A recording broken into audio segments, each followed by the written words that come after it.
Buongiorno care persone all'ascolto, un saluto da Un Sorriso in Più Onlus, io sono Paolo e per la rubrica Un viaggio nell'arte oggi vorrei parlarvi di un pittore, di un artista molto celebre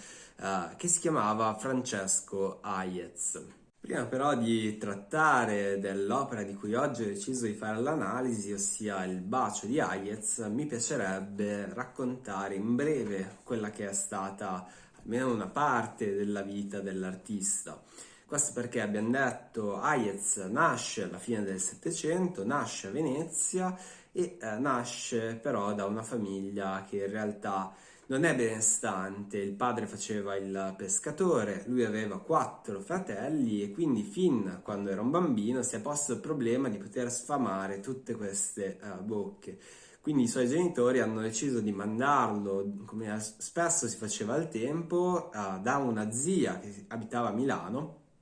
zia che era sposata con un mercante collezionista d'arte, che vede nel piccolo Francesco Hayez un'occasione per avere un aiutante che potesse aiutarlo nei piccoli restauri delle opere d'arte prima di essere vendute. Quindi lo indirizza da un maestro perché possa imparare le basi della pittura, come si stende il colore su tela, e in quegli anni lui non soltanto si dimostrerà un ottimo restauratore, decoratore, ma si vede fin da subito che ha un grande talento artistico. Per questo verrà poi inviato da un altro maestro a Venezia, quando ha un'età che lo consente, chiamato Farsetti, che era anche un grande collezionista d'arte, o meglio di gessi riproducenti delle opere di marmo d'arte. E in questo contesto il nostro Francesco impara a dipingere la figura umana, a renderla armoniosa, impara ad essere un artista completo, anche perché andrà in quegli stessi anni all'Accademia di Venezia dove perfezionerà la sua capacità. Ben presto diviene quindi un artista conosciuto non soltanto a Venezia, entra in contatto con altri artisti come pensiamo per esempio Canova, entra in contatto con delle influenze che lo faranno prima aderire al neoclassicismo, ma quando si trasferirà a Milano circa nel 1820 inizierà a appassionarsi alla riproduzione di soggetti di natura storica, quindi ambientati nel passato, ma volendo simboleggiare, lanciare un messaggio attuale per i suoi contemporanei. E questo è il movimento del romanticismo che al tempo si andava a espandere. Pensiamo per esempio come a Milano entra in contatto con un grande letterato romantico, Manzoni, che scrive I Promessi Sposi, li scrive in un'epoca di dominazione spagnola del nord Italia, ma ovviamente il contesto era quello del primo Ottocento, era un contesto in cui si invitava da parte del ceto intellettuale italiano a fare la rivoluzione, a unificare l'Italia. In questo contesto in cui si celebra l'eroismo, il patriottismo per l'unificazione dell'Italia, che poi avverrà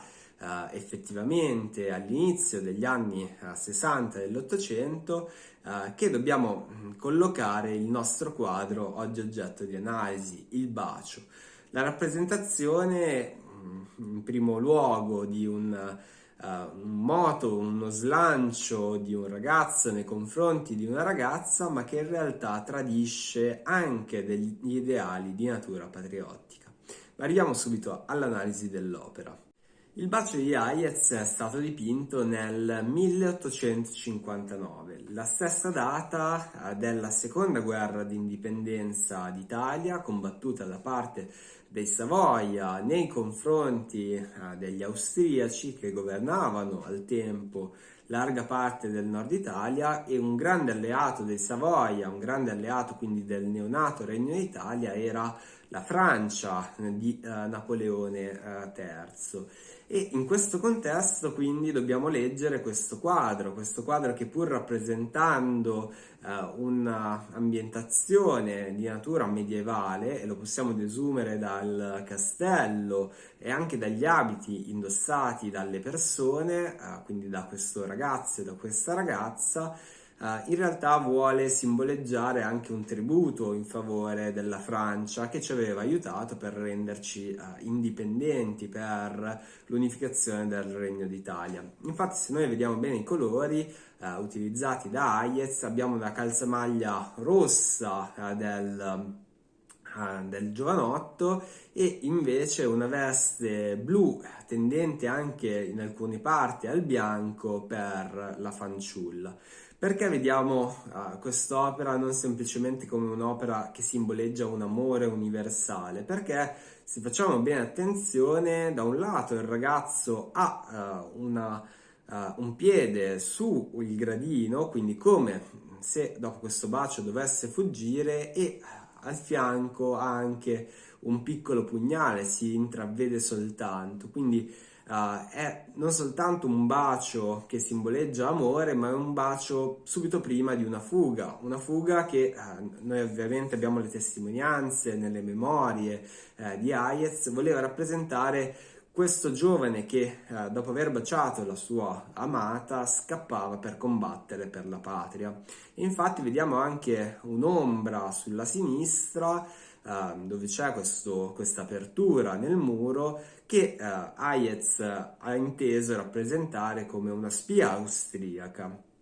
Quindi questo quadro, anche se a noi può apparire in prima battuta come un quadro d'amore in cui una donna viene baciata da un giovane ragazzo, dal suo fidanzato, dal suo innamorato, in realtà ha un messaggio più profondo.